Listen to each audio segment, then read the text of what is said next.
Feeling like a shark in a shrimp tank. Big fish, small pond in the shrimp tank. Welcome back to another episode of the Shrimp Tank. We come to you virtually from Seattle and the great PNW, the Pacific Northwest. If you want to learn how to start, grow, or run a successful business, this right here, it's the podcast for you. This is where we lovingly say street smarts and book smarts collide. Hello again, everyone. I'm Dan Whedon, and I'm joined by my co-host today, Michelle Baumberger. Our guests are Rufina and Roger Holcombe. Roger and Rufina co-own and operate Dental Professionals Employment Services, which is a dental staffing company based out of Bellevue, Washington. They purchased the company in 2019. In fact, they were the third owners doing this. And Roger and Rufina have spent the last several years reinventing their processes and modernizing operations through the use of technology. They believe their two sets of skills are complementary to each other, and their differing perspectives and backgrounds have uniquely prepared them to lead this company. Well, Michelle and I will find out about that because we're going to ask them some questions. So this will kind of be like a game show. They are excited about scaling and growing their business in Washington, Oregon, and beyond. We're excited to have them here. Welcome, Rufina and Roger. We will be with you in just a minute. Everyone, you can find us wherever you get your podcasts. We're on iHeartRadio, Apple Podcasts, Google Podcasts, Spotify, SoundCloud, Stitcher. Craig Swanson would want me to tell you Overcast. And of course, we're on YouTube. I like to say we are ubiquitous. We come to you from about a dozen other cities, including the mothership in Atlanta, Boston, Boca Raton, whole bunch of cities. We kind of like us. They're all great. Now, before we bring on Roger and Rufina, hello, Michelle. Hey, Dan. Happy New Year. Is this the first time we've talked in 2023? That's the first time we've been on a show in 2023. Well, I mean, that's so crazy. I mean, because we do the once a month. And we were the very, very last show of 2022. And I guess that's right. It actually feels like a while ago. We can still say Happy New Year. Happy New Year, Michelle. Happy New Year to you. Someone was actually asking that. Is there a point in time where that ceases to be appropriate? I don't know what that is. We're nearing it. I think we're getting to the point. I like to think January 31st is the final day, but we are getting there. So in fact, obviously, this is the last show of January, because as I was doing some searching and scouring on Roger and Rufina in preparation for the show, my mind flashed back to my last dental visit. Now, Roger and Rufina are not dentists. We're going to talk a lot about what they do in staffing, but I found myself back in my my dentist chair, getting a crown put in. Now, my dentist is great, wonderful man. All the people there are great people, love them, but I did not love them when he put this cement on and he said, this might be a little bit cold. I thought there was like an ice pick going through my eye, up through my head, as I was supposed to hold that there. He goes, yeah, that'll go away in a little bit. I'll never forget that. I have, as you probably know, a couple tattoos. I would much rather spend 2 hours in the tattoo arts and have that cement go through my eye again for any length of time. This is kind of an early plead the fifth. Do you have a horror story in a dental chair? I do. You try to figure out in an environment like this how graphic to be. So I'll try to keep it tame. Okay. Have you seen people's Facebook posts about graphic stuff? I think we're okay here. All right. I go back to getting braces in junior high school many years ago, and I think they do less of this now than they used to, but they would pull teeth in order to create space for the teeth to move. And so I had 4 molars pulled, and for one of them they broke off the root as they were pulling it out. Now I think the dentist might say that I moved, but ultimately the root remained, and it was a good hour of digging around trying to get that root out. And I think I think that frames every experience with the dentist thereafter. I find myself very tense in the dentist chair. So, Well, I can imagine. I'm gonna wonder if our friends today, Rufina and Roger Holcombe, welcome first of all. This kind of, I guess, is an early plead the fifth, because I'm sure you work with dentists all over the place, probably including the ones that you go to. But I'm going to just ask right off the start, what kind of dental nightmares would you be willing to share here with our 7.5 listeners on the podcast? And then I want you to tell us a little bit about what you do on the fun side with dentists. Well, to be honest, I'm luckily don't have any horror stories in the dental chair, but one thing that's kind of funny, recently I had my wisdom teeth removed, and they put you out for that. And then as I was coming to, I remember waking up from that and talking to the assistant that was there in the room with me, and I was like, wow, I feel really good. What was that? Can I have some more? So, I just felt amazing as I woke up, and I don't know what that drug was, but it was great. Adam hooked up with a really good cocktail, and he didn't just say it once; he actually said it a few times. Like, "Wow, I feel really good, you guys. Like, can I take some of this home with me?" Hilarious. And we just looked at each other, and we were just rolling our eyes. And Rufina, you didn't videotape that, did you? I should have. I really should have, because Yeah. I wanted to show our kids, because they would have found it just hysterical. Rufina, what about you? Oh, I've had many dental procedures. I've had 2 root canals, I've had 3 crowns, and I've had 1 implant. So I'd have to say probably the most not really painful, was the implant, because I too enjoy the nitrous and all the pain relievers that they give you. But the process to get an implant takes almost a year, because you go through multiple phases of it, and by the end of it, you're just tired of going in, and they're all considered surgeries. So after those experiences, I have a night guard that I wear faithfully every single night, because I learned my lesson. So tell us a little bit. I didn't mean cutting into Michelle. Tell us a little bit about what you do. Yeah, so we provide temporary and permanent placement of dentist employees to various dental offices. So we work with anywhere from corporate to government to nonprofit to the local, private practice dental office. We service all those customers, and we employ all our employees directly. So it's, we're not acting as a middleman and just placing them, and then the client has to employ them. We handle all the employment and all the unemployment claims, et cetera, et cetera. We do all the sourcing of people, all the recruiting, and we recruit directly for our clients for direct hire. And we help match up employees that want to work with clients that need workers. And I would add to that spans from, the dental assistant who's sitting there having your procedures done with you, to the hygienist, and then obviously also dentists. And yeah, so I mean, pretty much any employment need that a dental worker needs, or any resource that a dental office needs, we just help make the connection. So as I understand, neither one of you guys come from a dental background. So can you share a little bit about your background, short background, and then why this business? How did you get into it?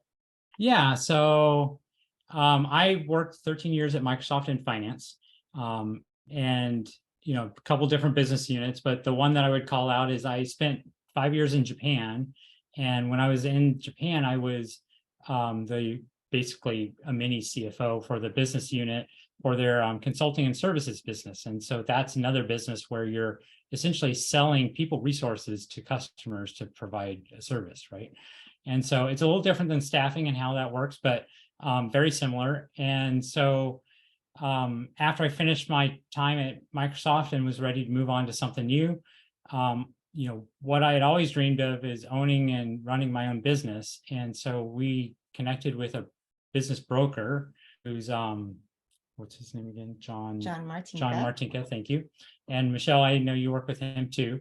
And he helped us look at all the different types of businesses and opportunities. And, as we were going through that, we found this business that we thought, based on our past experience and through talking to the owners, that we could plug it into and understand and run the business pretty well. So, and just like us, the prior owners didn't come from dentistry either. They had been worked for Bon Marché or Macy's or something like that, and had come from that business to this one. So I think having gone through the experience with Microsoft as kind of overseeing and running business units and thinking about strategy and how you maximize profits and make things run efficiently and all those kind of things, I think that set me up well for running the business.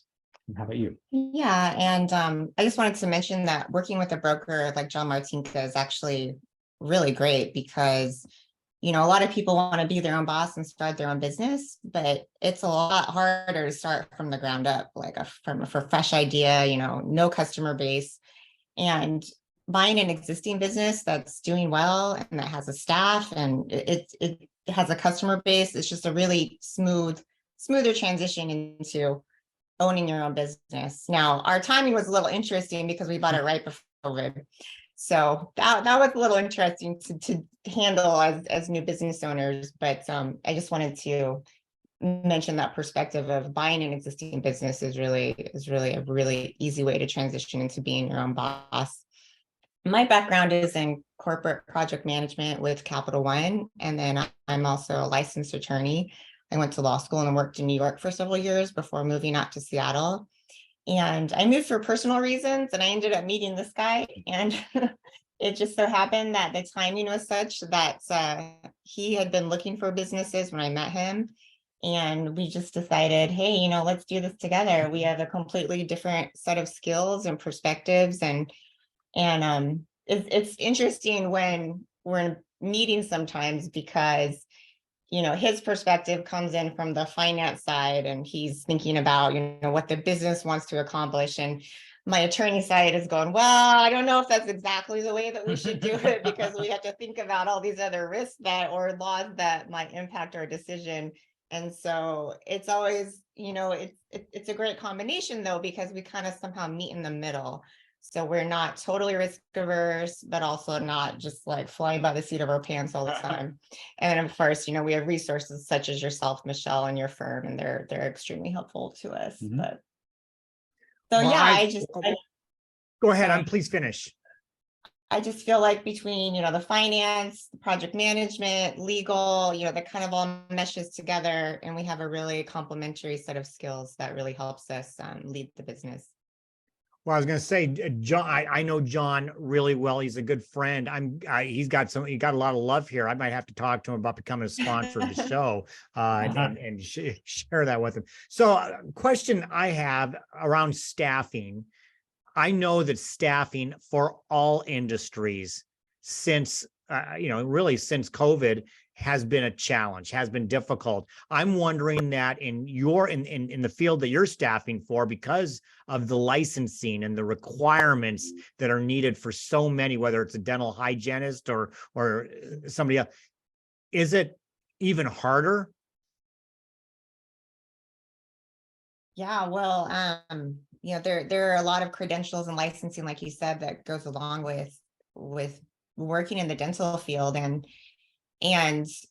dental is not something that you can do remotely. The world of work has changed so much during COVID, and that option is not available for dental workers. In fact, during COVID, our business and basically the entire industry was shut down for a period of 3 months here in Washington by the governor's order.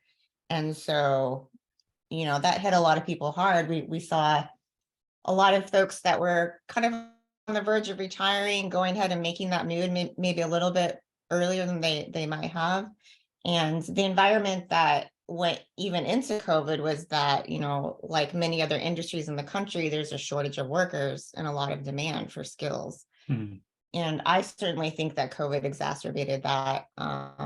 People made career changes, maybe they didn't want to work in an in-person office with lots of aerosol particles floating around and everything. So I think there was a lot of transition, not only from dental out of it, but yeah, I just made the resource of people a lot more constrained. Yeah, we've since we came into the business, I think we found that there was a lot of demand and a shortage of supply of workers. So we, initially we really focused on recruiting and making the employee experience really strong, and where they find it beneficial to come and work for us and really enjoy that. And so we focus on that a lot to really have more people available to provide to our clients. And so I think, we probably doubled the number of employees or more that we have, working for us each month since we first started. So yeah, it's been a journey, and it's been, a lot of reinventing and trying different things to get there. Yeah, we've tried to really kind of stay ahead of the curve and trends. And, we live in such a Amazon on demand, everyone wants ultimate flexibility. Nobody wants to go into the office 9 to 5, Monday through Friday anymore. And so we really tried to leverage the temporary model where, our workers can come work for us as temps. They can choose which shifts they want to work, which office they want to work at, and they can have complete control over their own schedule. So I think that has made it really appealing for some people because, if you have a baseball game you want to go, that your kid is having, you can just choose not to work that day, or if they need to go to appointments or what have you. So I feel like, we've really tried to plug into this overall gig economy kind of mindset. And I think that even having COVID happen, people didn't want to work in the same way. So I think we've tried to benefit even from just the trends that happened because of COVID. Yeah, so you mentioned a few things that I find really interesting, in an industry, like dentistry, maybe similar to law and other, innovation is not something that you hear, day in and day out. And so the backgrounds that you brought to the table, the innovation that you brought forward, I'm wondering what you've found to be the most surprising thing about the industry or the business since you jumped in.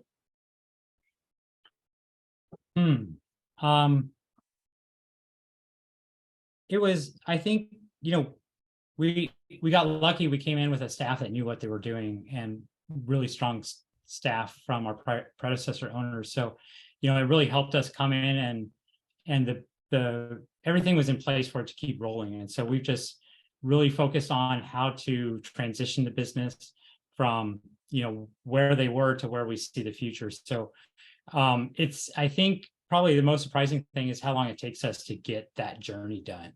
And so, we've been investing a lot in technology and updating all the systems. First we had to update just kind of our internal systems of how those worked.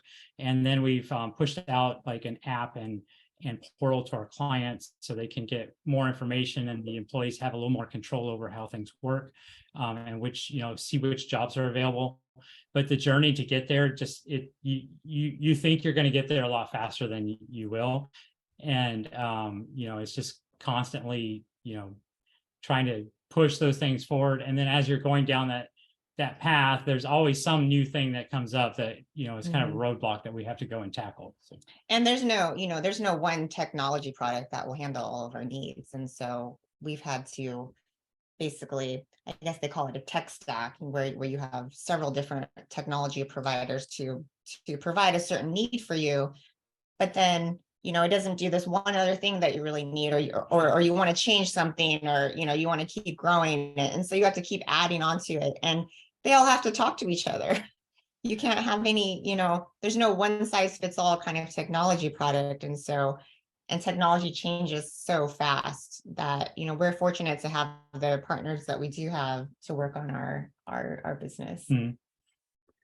All right. Well, we're fortunate to have you here on the show, and we're fortunate to have sponsors for our podcast. It's time for us to pay the bills. We're going to take a short break to hear from today's Spotlight sponsor. And when we come back with our guests, Rufina and Roger Holcombe, for our hot or not section of the show, we're going to ask them if it's hot or not to work with a spouse. Go figure. We'll see what their answers are. Don't walk away. We'll be right back with more of the Shrimp Tank. The power of law is often used against those who don't know what they don't know, but not anymore. Equinox levels the field for entrepreneurs. Just as your business may now tap into managed service providers for accounting, HR, or IT help, you can now tap into the power of law with Equinox. Equinox's strategic legal counsel service gives your business the same strategic law advantages as the megacorps. But unlike the mega attorneys, Equinox brings a balance of strategic business and practical legal guidance. You set the priorities in the budget. The Equinox team builds a personalized plan at a fixed monthly cost to best serve your legal priorities and needs. Take on business complexities with the power of law on your team. Visit equinoxbusinesslaw.com. Schedule a complimentary, no obligation evaluation to see where your business stands. Level the playing field with Equinox Strategic Legal Counsel. Well, welcome back to the Shrimp Tank, where we interview the best and brightest CEOs and business thought leaders in the greater Puget Sound area and beyond. I'm Michelle Bomberger here with Dan Wheaton and our guests today, Rufina and Roger Holcombe. Let's kick off our next segment, Hot or Not. Well, Rufina and Roger, this is where Michelle and I are going to pepper you with questions like the one I teased in. You're going to tell us whether it's hot or not, and then why or why not. I think I probably gave you a softball on the first one. I don't know. It's not quite plead the fifth. But is it hot or not? Working with your spouse. I'm gonna ask Rufina. Oh, it's definitely hot for us. I wouldn't go as far as to say it's hot for everyone, but for us, it definitely works. Yeah, I think our we just have our personality sets. We're very willing to listen to each other's perspective and find the compromise that works for both of us. And we just love being together, and we spend a lot of time together. So we're like the perfect pair. So Hot or not? Telemedical dental services. I think it depends on the situation. I guess I'll give it a hot. I think it's nice to be able to pick up the phone and get answers for, I have this thing going on. I'm worried about it. Should I be worried or not? What should I do about it? I think the ability to just pick up a phone and get answers is really great. Did I All right, hot or not? Oh, go ahead. Go ahead, Michelle. Yeah. Are you all seeing kind of a virtual dental environment like coming into play or existing? Is that even a thing? I haven't seen I it. have not seen that. I think usually you're like trying to get a cleaning or you're trying to get something fixed, and so you got to be there in person. So I'm not aware of. Yeah, I was thinking like the Smile Direct and the Invisalign and that kind of it tends to be a little more virtual. So I was just curious. Yeah. I actually want to go back to a conversation we were having in the first part, and it was coming out of COVID. Rufina, you said, yeah, the timing was interesting. It was 2019. You had no idea what was coming in 2020. And of all the industries, especially because of the way that we were trying to combat, having your mouth open and somebody else, it was probably like the toughest, one of the hardest to deal with. Being new to this, coming in and buying the business, can you remember what your first thoughts were in March of 2020 and what you did, if you did anything, to combat what was facing you? Well, I think our first thought was like everyone was just like, oh, blank. What are we going to do now? We actually bought the business in August of 2019. So we were literally 3 months into owning a business. And I think really the second thought was, what are we going to do for our employees? Because, at that point, it wasn't just our family and our situation. It was all of our staff and their families, and even extended further to the dental workers. And so, really the first thing that we spent our time focusing on was letting people know what resources were out there for help. Mm-hmm. And we spent a ton of time, and we had a lot of help from Michelle's team, just trying to maneuver what was happening, what was okay, what wasn't okay. And then that mostly shifted towards trying to get some of the PPP money that, the government was offering. And at the time, it was really an unknown thing if you were going to get it. Like, banks were like all backed up. Everything was screwed up. And so we made it through, but yeah, I mean, that was the first thing. It just felt so different, coming from not being a business owner to being a business owner, and just having the weight of everyone like just weighing on your shoulders, and just knowing that it was up to you to figure this out. This unprecedented situation is everyone's probably sick of hearing that word, but that's what I don't know. Do you have anything to add to that, Roger? No, I think we had to get a little creative with how to ramp things back up, especially how to kind of get things are starting back up, but we had like this network of employees that had been working for us, and all of a sudden there was no work, and so they kind of went off and did their own things, or got in unemployment or whatever.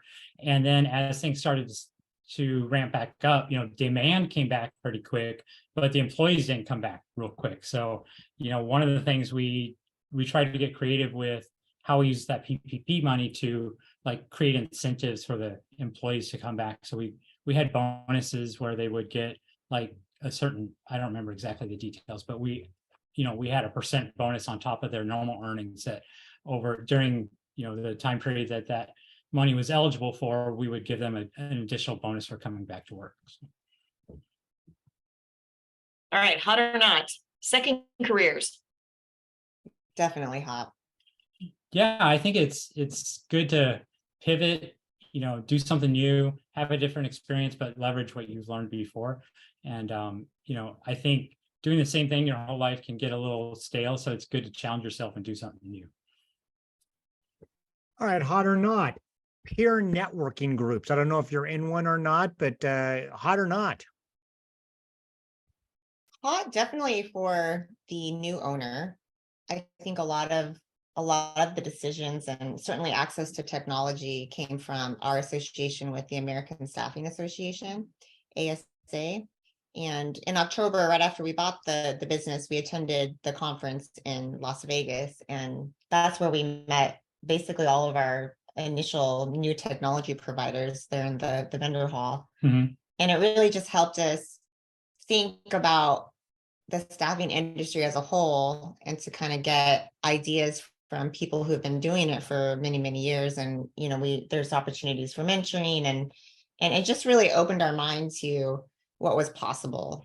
And so we spent the last 3 years trying to get where we thought we were kind of like up to speed with the market. And this last year it was really nice to go to the conference and then just realize, hey, we kind of did it. Like we're kind of like where we wanted to be when we first set out. So but it was extremely helpful to have just a peer group of staffing professionals to lean on.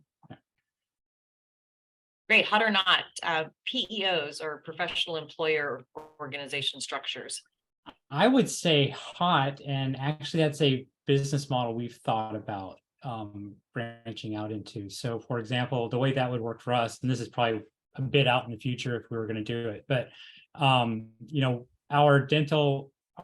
the dentist, they're an expert in being a dentist. They're not necessarily want to deal with the managing the employees and all the accounting and taxes and all those kind of things, and dealing with the unemployment claims and workers' comp, and et cetera, et cetera. So we can take that off their hands. We can pull their employee base into our structure, and we can leverage the scale of everything that we have, including all the retirement plans and health insurance, et cetera, et cetera. We can run all that for the client, and charge them a small fee, and they don't have to deal with that. They don't have to have their own staff to do that kind of thing, but then they manage the employee day to day. So I think the PEO is a really interesting model, and that's something we would be interested in. Something that you said made me think a little bit. In my experience, I'm just going to say medical professionals. It doesn't have to be just dentists, but doctors, chiropractors, acupuncturists, all of that medical field. I'll put in physical therapy at the same time. They went to school, usually not for a business degree or anything like that, or a management degree. They went to school to do what it is that they do.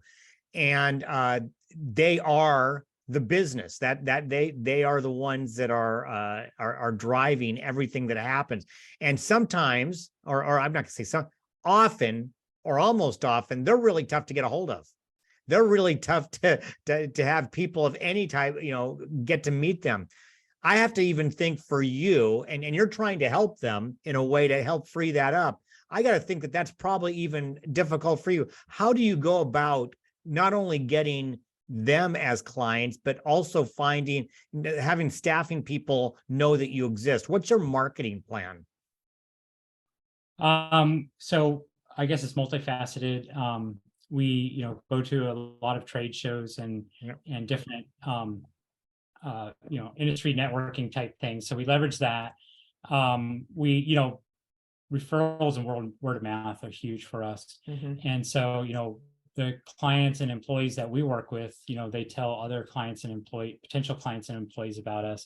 And so we get a ton of business through referrals. So, building, the network is really key for our particular industry with dental and staffing, is that, we have to have a lot of employees in the market. We have to have a lot of clients in the market to be able to have the opportunities to match all these things together. But, serving those clients and employees really well helps us grow our business because they tell each other about what we do. Yeah, I want to add to that question, because I was right along the lines of what I was thinking as well, Dan. And that is, given the labor shortage, given the retirement, the accelerated retirement that we've seen, what are the key objections to your model when you go in to talk to a client? Just kind of curious from that standpoint, given the need for people today. I think sometimes they're reluctant to have someone come in on a day or a couple day basis that they don't really know, and they don't know how well they work. So, I think that's probably the first thing when people, when clients that aren't used to using temporary staffing, they're worried about the quality of the people they'll get. But, we do a lot of work to make sure that the quality is really high and that people have, the experience and expertise to do the job. And credentials, et cetera. They're highly qualified before we'll even hire them. And then anyone that we're having problems with, like they don't show up, or, we get a lot of complaints or anything like that, they won't last with us. So, we work really hard to make sure that, the people we're sending to clients are really good. So I think it's, there's a little bit of a hesitation, reluctance to kind of trust in that process. All right. Well, there's no hesitation or reluctance for us to thank our corporate sponsors. We're going to do that right now. We're going to take that second short break to hear from them. And when we come back with our guests, Rufina and Roger Holcombe, for our famous Plead the Fifth section of the show, I'm going to ask them my very favorite question to ask married business partners. I'm sure they're on the edge of their seat. You should be too. So don't walk away. We'll be right back with more of the Shrimp Tank. And Plead the Fifth is brought to you by our corporate sponsors, Ideal Life 360, Cornerstone Financial, First Underwriters Insurance, BC Fitness Studio, and the Upstart Group. Please visit www.shrimptankpodcast.com/Seattle to learn more about these terrific companies. Now, back to the show. Well, welcome back to the Shrimp Tank, where we interview the best and brightest CEOs and business thought leaders in the greater Puget Sound area and beyond. I'm co-host Michelle Bomberger here with Dan Whedon, and our guests today, Rufina and Roger Holcombe, dental professionals. Let's start our next segment, Plead the Fifth. And Plead the Fifth, we are turning up the heat. We're going to start throwing some fastballs at you and any other sports analogies that I can think of in the next few minutes. We're going to, and by the way, you don't get to use Michelle. You cannot ask her if you should be pleading the fifth or not, because she's also going to be the one asking the questions. You get to plead the fifth once and only once. And if you do, watch out. They could be even harder. But no, we're going to have some fun with this. This is literally my favorite question to ask married couples. And I'm going to start with Rufina, and then Roger will get to answer the same question. We all know that we can always improve in business. Rufina, what would Roger say you need to improve on the most? And then Roger, you're going to get it lucky because you already know what I'm going to ask you. So what would Roger say that you could improve on the most in the management of the company? Okay, so this is actually pretty clear because he gives me feedback on it somewhat regularly. And I try to take it well. No, so I'm a very open person, and I think, among my personal relationships, I might even overshare a little bit. So with our team, our internal staff, he has told me several times, and actually I had one of our staff members tell me this as well, that sometimes I'm too transparent. Like, I tell too much of the truth that may or may not be well tailored towards the audience, and may or may not at times be anxiety producing for our team. So I've been working on it. I've been working on, making sure I'm clearing my communication for the audience, and not letting my personal feelings of, fondness and collaboration with my team members get in the way of what might be for the best for the company. Thank you. That's what great. That's a great answer. I think before I go to Roger, I think that really coming into being an entrepreneur for the first time, those are things you don't necessarily think about. You're dealing with humans; they become your friends, and you don't think about that. I think that's something we can all probably learn. All right, Roger, your turn. In return, what would Rufina say you could improve on? Well, being from a finance background and very numbers and data focused type person, it's probably definitely my writing ability. So, anytime that, often the way we approach things is I will write stuff to get the content and the approach out and kind of what we're trying to accomplish. And then I'll hand it over to Rufina, and she, she's an attorney, and, she's a wordsmith and knows, like, amazing with language. And so she'll just like tear it apart and redo it and, like, maintain the gist of it, but make sure the way it's written and that it seems coherent and everything. So I've never done that to anybody. Yeah, Michelle knows what he's talking about. So my question, so I have a new college student who is on kind of the beginning stages of thinking about career and what's next. And, given the diversity of your experience, what advice would you give to an 18-year-old today going out into the workforce? I would tell them that it's not just about your college degree. The American dream that you're taught as you're growing up is not necessarily true, that if you go to college and you get a degree, then you're going to have a great job and a great life. I think that getting work experience early and often is really, really important, as much as the education, I would go as far as to say, because when people get out of school, they have education, but they don't necessarily have a lot of experience. They don't have a lot of contacts and network.